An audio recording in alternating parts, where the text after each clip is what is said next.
नमस्कार, स्वागत, वंदन, अभिनंदन आप सभी लोगों का आज के इस वीडियो में, जिसमें हम क्लास 9 का मैथ सब्जेक्ट का चैप्टर नंबर 9 जिसका नाम है सर्कल। तो आज की इस वीडियो में हम इस चैप्टर का श्रीगणेश करेंगे। तो बिना किसी देरी के शुरुआत करते हैं इस वीडियो की।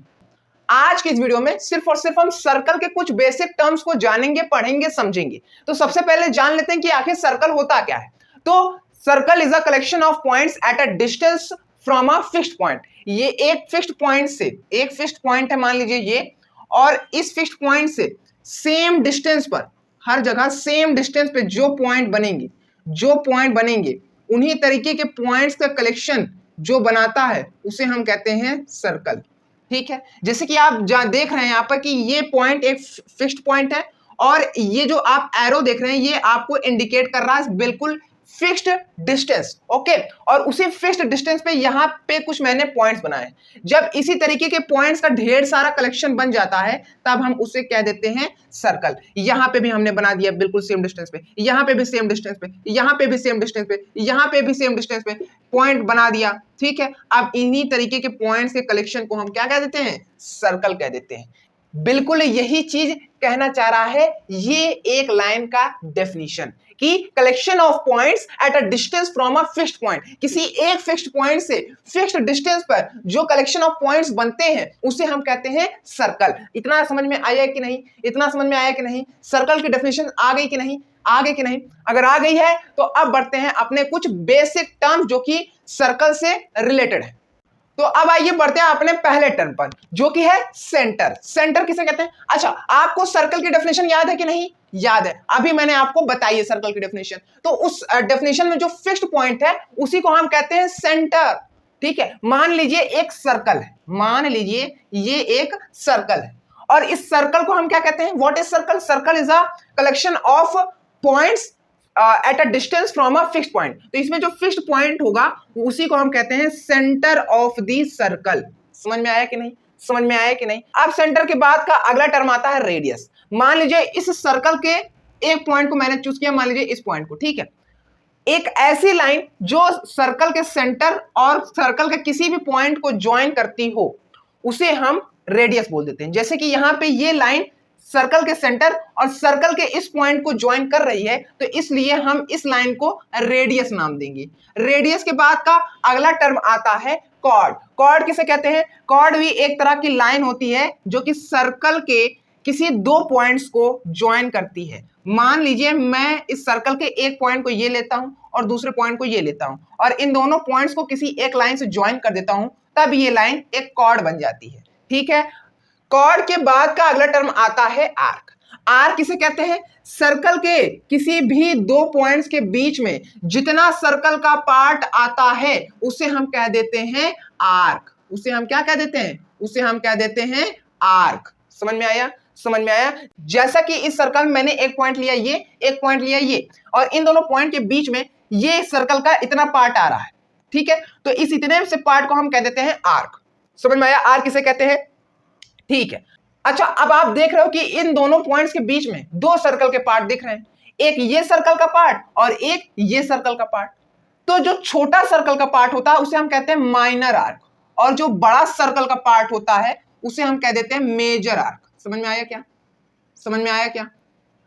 समझ में आया क्या? सेंटर क्या होता है, रेडियस क्या होता है, कॉर्ड क्या होता है, आर्क क्या होता है, माइनर आर्क क्या होता है, मेजर आर्क क्या होता है। एक बार फिर से मैं आपको रिवीजन के तौर पे बता देता हूं जिससे आपको और क्लियर हो जाए।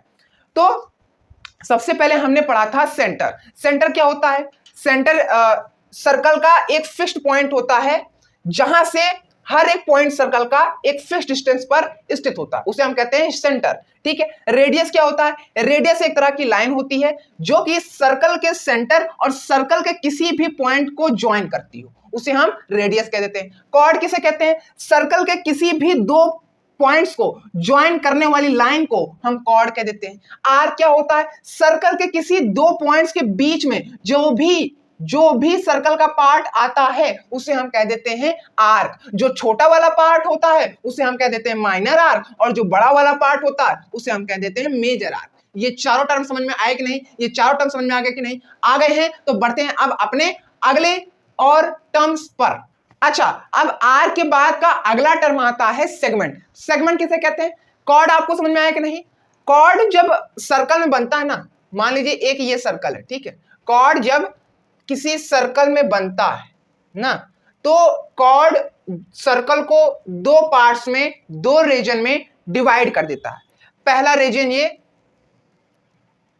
और दूसरा रीजन ये, ठीक है।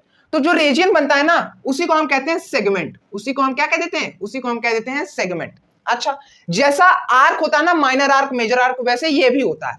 जो छोटा वाला रीजन होता है उसे हम कहते हैं माइनर सेगमेंट, और जो बड़ा वाला रीजन होता है उसे हम कहते हैं मेजर सेगमेंट।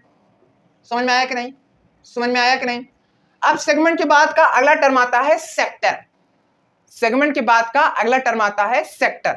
आर्क समझ में आया कि नहीं? मान लीजिए मैंने एक सेंटर माना ये इस सर्कल का, और एक आर्क बनाई इस सर्कल में ये, ठीक है। मान लीजिए इस पॉइंट को मैंने कह दिया ए, इस पॉइंट को कह दिया मैंने बी। अब ए और बी के बीच में एक ये माइनर आर्क बन रही है कि नहीं बन रही है? बन रही है। अब हम क्या करेंगे, इस आर्क के दो एंडिंग पॉइंट्स को हम सेंटर से ज्वाइन कर देंगे, ठीक है। तो ज्वाइन करने के बाद जो रीजन बनता है ना उसके अंदर, उसे हम कह देते हैं सेक्टर। उसे हम क्या कह देते हैं? उसे हम कह देते हैं सेक्टर।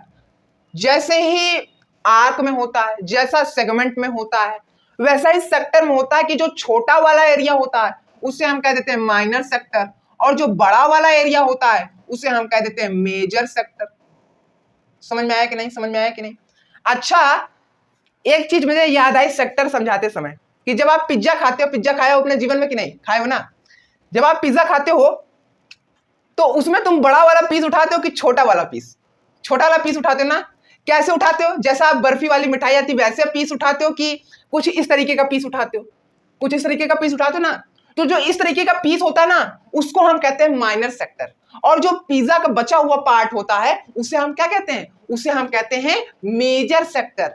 समझ में आया कि नहीं? ये बहुत अच्छा था real life example of sector of circle. Okay, अब सातवां और लास्ट टर्म आता है डायामीटर। डायामीटर किसे कहते हैं? अच्छा, कॉर्ड आपको समझ में आया कि नहीं?